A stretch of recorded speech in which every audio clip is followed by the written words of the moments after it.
The morning started like any other morning on Earth. In Lagos, street vendors were setting up their stalls before sunrise, the smell of fried food mixing with the warm, humid air. In Mumbai, millions of people were already on the move, filling trains and roads with the usual noise of a city that never truly slept. In Sao Paulo, children were getting ready for school. In Tokyo, office workers were buying coffee from small shops near train stations. In New York, the sun was still below the horizon, and the city was just beginning to breathe again after a long night. Nobody was looking up at the sky. Nobody had a reason to. Earth had known about alien life for 62 years. The first contact had happened quietly, without drama. A signal detected by a deep space array near Jupiter, decoded over the course of 4 years, and finally answered with a simple mathematical sequence. The response came back in 9 months. After that, contact became regular. Within 20 years, humanity had been formally introduced to the Galactic Concord, a large political body made up of 47 different alien species, spread across a huge section of the known galaxy. It should have been the greatest moment in human history. In many ways, it was. Scientists celebrated. Governments formed new departments overnight. Schools changed their entire programs. Philosophers wrote long books about what it all meant. The world was excited, buzzing, full of hope. But the Galactic Concord looked at humanity the way a wealthy, powerful family looks at a distant, poor relative who shows up uninvited at a dinner party. They were polite. They answered questions. They gave humanity a small seat at the edge of the table. But they never truly welcomed them. They never truly respected them. The Concord species had been traveling between stars for thousands of years. Some of them had civilizations older than human writing. They had medicines that could regrow lost limbs. They had energy sources that could power entire planets. They had weapons that could crack open moons. And humans? Humans had only left their own solar system 40 years ago. They were new. They were small. They were considered primitive. The Vreth Dominion in particular had very little patience for humanity. The Vreth were a reptilian species, tall, heavily built, with dark green and gray scales that covered their bodies like armor. They came from a hot, dry world called Vreth Prime, deep in the eastern part of the galaxy. Their civilization was built on conquest. For over 300 years, they had expanded their empire by finding weaker species, taking their resources, and either forcing them into service or wiping them out entirely. They were feared across the Concord. Even other powerful species were careful around the Vreth. The Vreth had noticed Earth for a long time. The solar system that Earth sat in was rich, far richer than most people on Earth understood. The asteroid belts alone contained enough rare metals and minerals to fuel an interstellar civilization for centuries. The gas giants held enormous quantities of elements that were difficult to find elsewhere. And Earth itself, sitting in a perfect position from its star, had biological diversity that certain Vreth scientists had been quietly cataloging for years. The Vreth wanted it. They had wanted it for a long time. But for years they had held back, not out of respect and not out of fear. They held back because taking a system inside the Concord's general territory without permission created political problems. There were rules even among powerful empires. And the Vreth were smart enough to work with rules when it suited them. So they worked quietly. They pushed in the Concord chambers to keep humanity's membership application delayed. They spread information, some of it true and some of it not, about how dangerous and unstable humans were. They painted a picture of a violent, chaotic species that could not be trusted with full membership rights. And every year, humanity's formal application to join the Galactic Concord as a full member was voted down, or tabled, or simply ignored. Without full membership, Earth had no protection under Concord law. That was the detail the Vreth had been waiting on. When their scouts confirmed that Earth's deep space military capacity was still limited, that humanity had warships, yes, but nothing close to what a real interstellar power would field, the Vreth High Command made their decision. They had waited long enough. The resources in the human solar system were too valuable. The humans were too weak to stop them.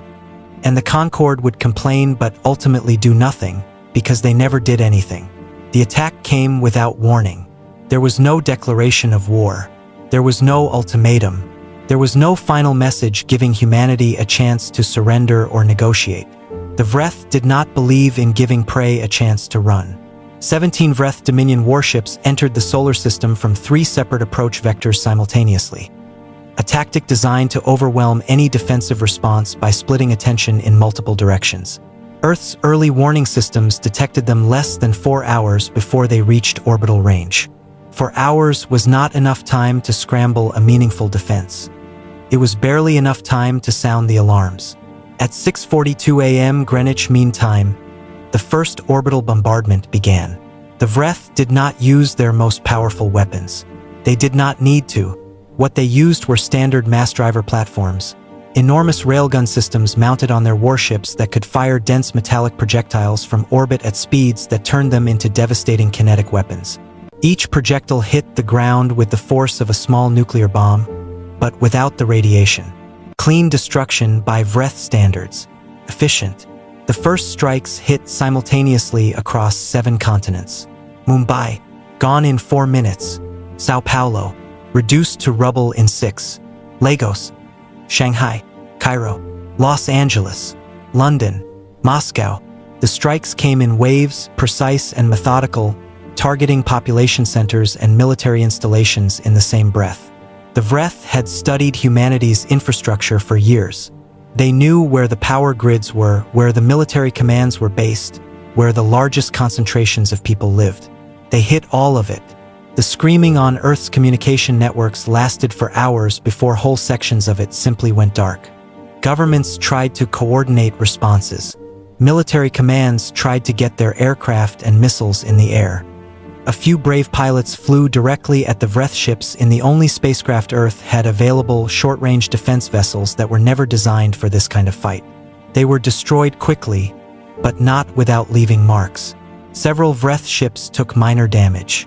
The Vreth noted this with mild interest and continued their bombardment.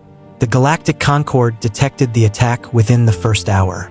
In the great political chambers on the Concorde's central station, a massive artificial structure the size of a small moon, located in neutral space between several major systems, delegates from dozens of species watched the live data feeds from Earth's solar system. Some watched with shock.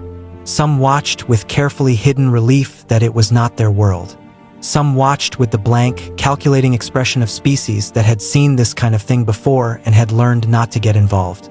The Vreth ambassador to the Concorde, a large reptile named Draxus, sat in his chair with his scaled hands folded calmly in his lap.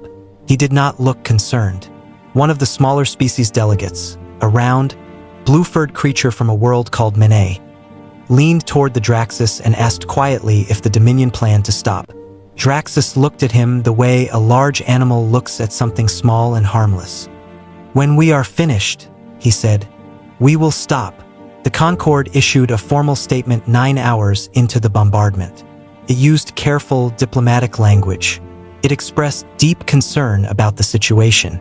It called for an immediate cessation of hostilities. It requested that all parties seek a peaceful resolution. It was the kind of statement that meant almost nothing, and everyone reading it knew that it meant almost nothing. The Vreth Dominion received it, logged it, and continued firing. For 72 hours, the bombardment continued. Not every city was destroyed. The Vreth were thorough but not unlimited. They had 17 ships, not 1,000, and the solar system was large. But they hit hard, and they hit precisely, and when the firing finally stopped, the damage was almost impossible to describe. 2.3 billion people were dead. The number was so large that the human mind struggled to hold it. It was larger than the population of most continents. It was more deaths than any war in human history had ever produced. Cities that had stood for thousands of years were gone. Coastlines had changed shape from the force of the impacts. Fires burned across regions so large they could be seen from orbit. And yet, Earth did not go silent. This was the first thing that surprised the Vreth. They had expected panic. They had expected collapse. They had modeled the human response based on their historical knowledge of how primitive species reacted to overwhelming force. A period of chaos, then fragmentation, then the gradual submission of the surviving population centers as they realized resistance was pointless. None of that happened. The surviving humans did not fall apart. They did not turn on each other. There was grief, enormous, crushing, planet-wide grief, but underneath the grief there was something else. Something the Vreth had not modeled correctly because they did not fully understand what they were dealing with. There was anger, not the hot, screaming kind of anger that burns out quickly. This was something colder. Something that moved through the surviving population like water moving into cracks in stone. Quiet, patient, and absolutely relentless. People who had lost everything sat in the rubble of their cities and did not beg. They did not cry to the sky asking why. They looked at each other, and they understood something without saying it out loud. This was not over. In a hardened underground facility beneath what remained of Geneva, Switzerland, the last functional body of the United Earth Council assembled. They came from every surviving nation. Some arrived in military transport vehicles. Some were patched in through emergency communication systems from other parts of the world. Many of them had lost family members in the attacks. All of them looked like people who had not slept in days because none of them had. The session lasted 4 hours. There were no long debates. There were no factions arguing for different approaches. There was only one question on the table, and it was a simple question. What do we do now? Every single delegate voted the same way. The resolution they passed was called the Total War Authorization. It had been written years before, a legal document that had sat in sealed files, prepared by a small group of military planners and legal scholars who had, quietly and without much fanfare, spent the previous century thinking about exactly this kind of scenario. The document gave the United Earth Military Command unlimited authority to mobilize every resource on the planet for a single purpose. It removed all the normal political limits on military spending, weapons development, and strategic decision-making. It unified every surviving national military under one command structure. It was essentially humanity deciding to become a different kind of civilization overnight. Before the session ended, the Council authorized one outgoing transmission. It was broadcast on every frequency humanity used, including the ones that the Galactic Concord monitored. It was short. It did not contain threats or demands or emotional language. It said, "We are still here. We remember everything." The Vreth received the transmission on their flagship. Ambassador Draxus, watching from the Concord station, heard it and made a short sound that passed for laughter among his species. "Sentimental," he said to no one in particular. In the Concord chambers, several delegates shifted uncomfortably in their seats. A few of the older ones, species who had been around long enough to have collected a deep library of historical experience, exchanged looks with each other. They had seen conquered species send final transmissions before. Usually those transmissions were filled with despair or pleading. This one did not sound like either. One old delegate, a tall, thin creature from a species called the Aran who had lived for nearly 400 years, sat very still and read the transmission again on his personal screen. "We are still here. We remember everything." He read it a third time. Then he did something none of his colleagues noticed. He quietly pulled up everything he could find on human history. Their wars, their recoveries, their repeated pattern of falling to catastrophic lows and then rising back with a ferocity that shocked even themselves. He read for a long time. When he finally closed his screen, his expression was not the calm, detached look he usually wore in these chambers. It was worry. Back on Earth, in the ruins of cities and in the towns and villages that still stood, people were already moving. Not fleeing, moving with purpose. Military officers were reorganizing surviving units.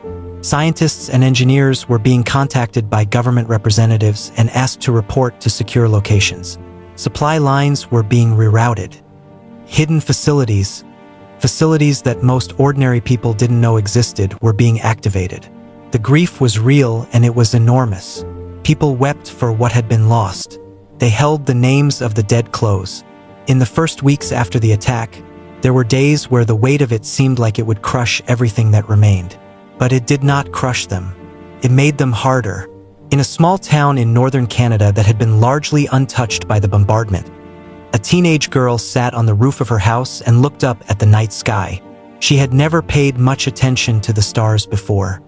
They had always just been there, beautiful but distant, something to look at on a clear night without thinking too much about what they meant. Now she looked at them differently. She was thinking about the fact that somewhere out there, in that enormous darkness, something had decided that her world didn't matter. That the people she had known, the cities she had heard about, the billions of lives that had existed just days ago, that none of it was worth anything. That humanity was just a resource waiting to be taken. She was 16 years old, and she was already thinking about what she was going to do when she was old enough to do something about it. She was not alone in this. Across the planet, in the wreckage and in the places that still stood, a generation was being born, not of bodies but of purpose. A generation that would grow up knowing exactly what the galaxy had done, knowing exactly what had been taken, and knowing, with the deep and patient certainty that humans carry when they have truly made up their minds, that the accounting for it had not yet begun. The Vreth Dominion celebrated quietly. Their high command filed the operation as a success and moved on to planning the next phase, the formal resource extraction from the human solar system, the establishment of orbital control platforms, the slow process of turning a conquered system into a productive part of the Dominion. They were already thinking about what came next. They had stopped thinking about humanity. That was their mistake. The greatest mistake they would ever make. Somewhere in the cold dark between stars, the gears of something enormous and patient and deeply, terribly human had already begun to turn. The galaxy did not know it yet, but it would. The world that existed after the bombardment was not the same world that had existed before it. This sounds like an obvious thing to say. Of course, a world that loses 2.3 billion people in 72 hours is not the same world. Of course, everything changes after something like that. But the change that happened to Earth in the months following the Vreth attack was not just the change of loss and grief, though there was plenty of both. The change was something deeper. Something in the way humanity saw itself, the way it organized itself, and the way it thought about the future. Before the attack, Earth had been many things at once. It had been many countries with many governments, many languages, many ideas about how people should live and who should have power.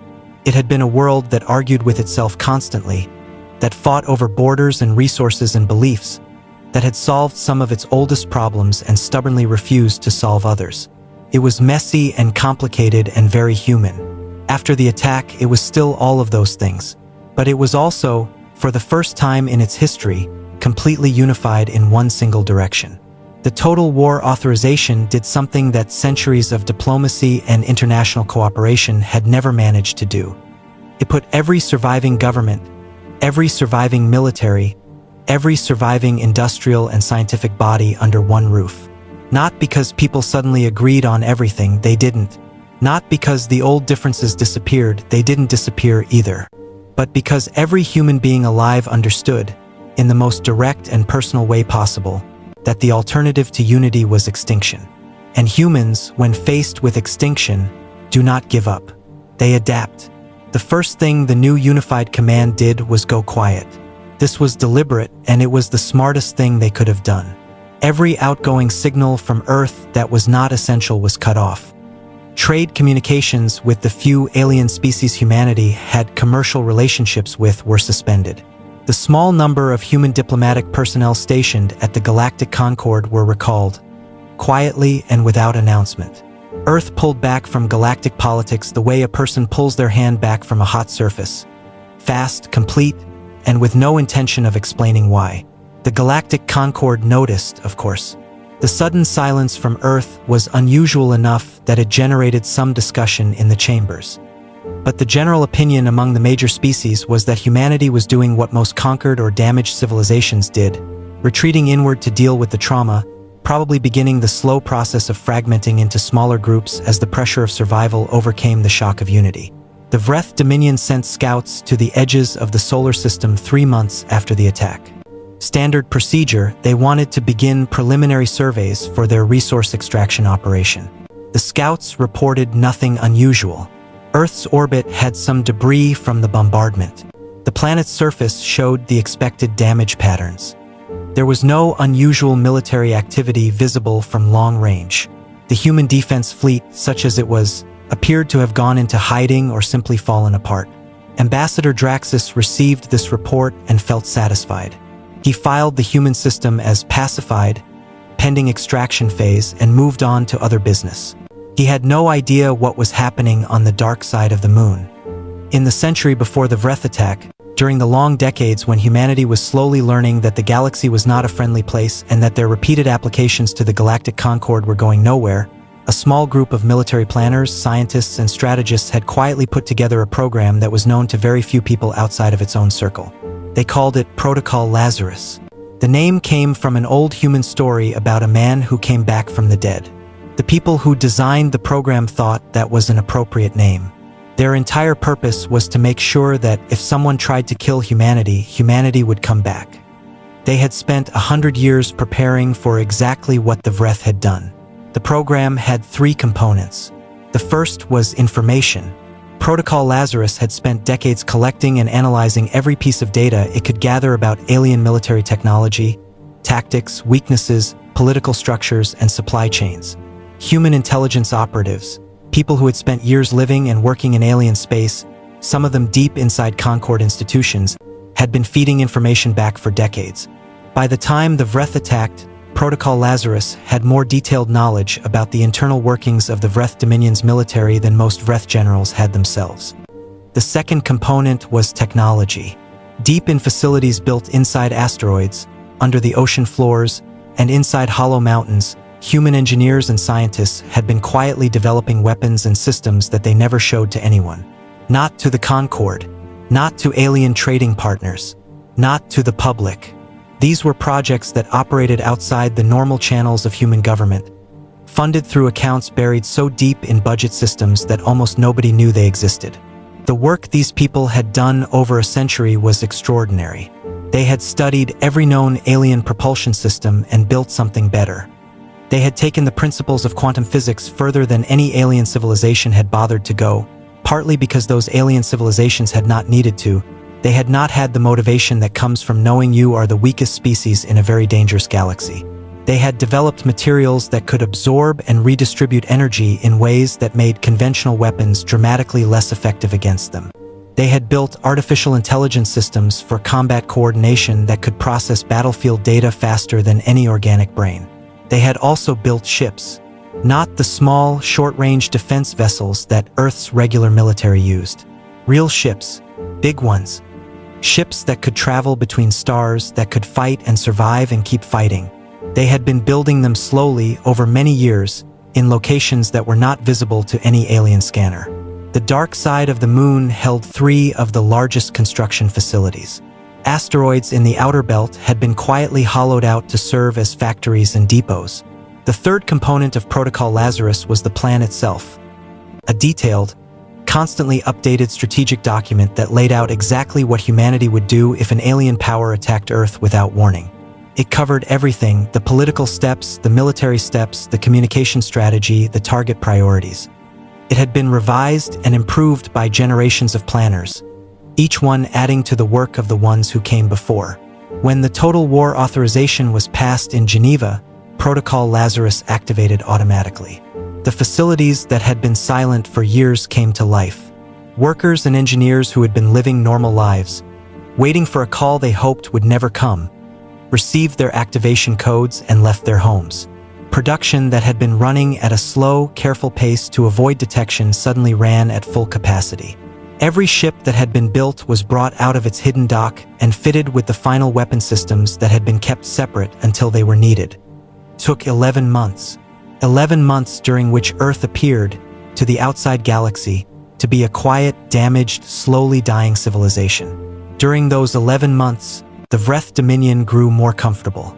Their extraction teams were being prepared. Their legal teams were drafting the documents that would formally claim the human solar system as Vreth territory under Concord law. A process that was somewhat complicated by the fact that the Concord had not formally approved the attack, but complicated only in a bureaucratic sense, not in any way that actually threatened the Dominion's plans. At the Concord station, Ambassador Draxus had begun attending social functions again after a brief period of slightly uncomfortable scrutiny following the attack. The discomfort had passed. Nobody in the Concord was willing to move against the Vreth Dominion over a species that didn't even have full membership. The politics were too messy. The cost was too high. And honestly, most of the major species had their own relationships with the Vreth that they didn't want to damage. 3 months before the end of the 11 months, Draxus sent a transmission to Earth. It was a short message, sent on the standard communication frequency that humanity used. The tone was casual, almost bored. He said that the Dominion was prepared to begin the formal transfer of the solar system's resource rights, and that any surviving human leadership was welcome to participate in the documentation process if they wished to have any kind of official record of the transfer. He noted that cooperation would be viewed favorably and that humans who assisted with the process would be treated well. He signed off with a phrase that translated roughly from Vreth as, "Have they finally accepted death?" It was intended to be insulting. It was certainly understood that way by the human communications officers who received it. The transmission was logged. It was not answered. The weeks passed.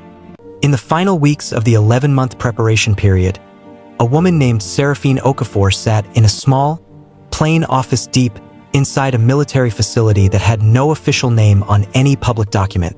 She was 53 years old, with short gray hair and dark brown eyes that had the particular quality of someone who spends a great deal of time thinking about things that are very heavy. She had been in the military for 30 years. She had risen through the ranks not because she was the loudest or the most aggressive officer in any room, but because she was, by any measure, the most precise. She thought in systems. She saw how things connected. She was almost never wrong. She had been appointed by the Unified Military Command as the flag officer for what was being called, in the documents that very few people had access to, Operation Consequence. She was going to lead the fleet. On the day the fleet was formally assembled and ready, she walked through the hangar bay of the lead construction facility on the lunar surface and looked at what humanity had built. It took her a long time to walk from one end of the bay to the other. The ships were enormous, each one bearing on its hull the name of a city that no longer existed. Mumbai, Sao Paulo, Lagos, Cairo, Shanghai, and dozens more. Every ship carried a name, and every name carried weight.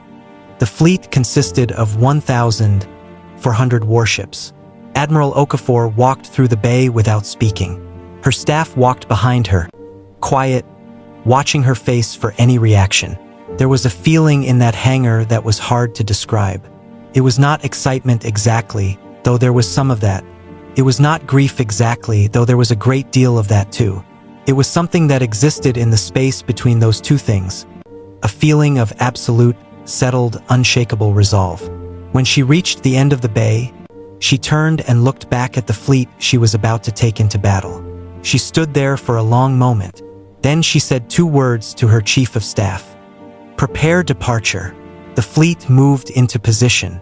1,400 ships, running information in the dark side of the moon's shadow, invisible to any scanner pointed at them from outside the solar system. Final checks were run. Final briefings were held. Final messages were sent by soldiers and officers to family members back on Earth.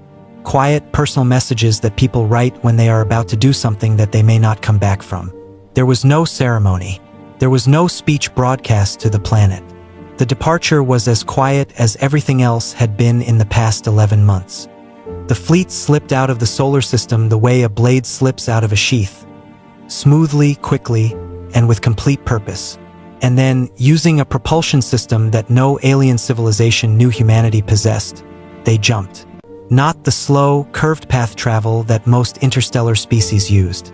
Something faster. Something that the quantum physicists buried in Protocol Lazarus facilities had spent 60 years figuring out. A phase slip, a fold in the travel path that cut the distance between 2 points in space to a fraction of what it should have been. They were gone before any external scanner could have registered their departure. On the Concorde station, Ambassador Draxus was attending a formal dinner hosted by a wealthy trading species from the Central Systems. He was eating well and talking about economic projections for the newly acquired human solar system. He seemed relaxed. He had no idea that 1,400 warships were moving through the dark between stars at a speed his civilization's best engineers would have called impossible. He had no idea that every one of those ships was crewed by people who had grown up with the names of the dead built into the walls of their world. He had no idea that the long, quiet 11 months were over. He would find out soon. They all would. The Vreth home system had never been attacked. Not once in 300 years of the Dominion's existence. Not once in all the wars and expansions and political conflicts that had shaped the eastern part of the galaxy. The Vreth system was considered by everyone who thought about it to be untouchable. Not just because the Dominion was powerful, though